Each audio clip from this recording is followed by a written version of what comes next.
Hello, this is Amanda from Greensboro Public Library, here to show you a recipe for Martha Stewart's cakes, available on the NC Digital Library with your card. Today's video is Martha Stewart's cream cheese pound cake in a bundt pan.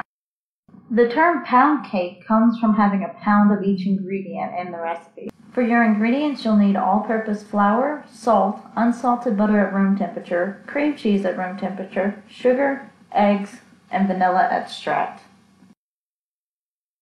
After you preheat your oven at 350 degrees Fahrenheit, take a medium bowl and whisk together your flour and your salt. With an electric mixer on high speed, beat your butter and cream cheese until smooth. Add your sugar slowly and beat until pale and fluffy for about 5 minutes. Then you start adding your eggs one at a time, beating well after each addition. Mix in your vanilla. Now reduce the speed on your mixer to low and add your flour mixture in 2 separate batches, beating until it's just combined.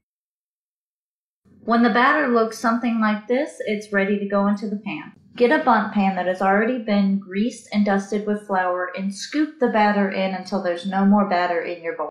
You can tap your pan on the counter to remove any air pockets in the batter, and then you want to smooth it with an offset spatula until it's even. Now it's ready for the oven.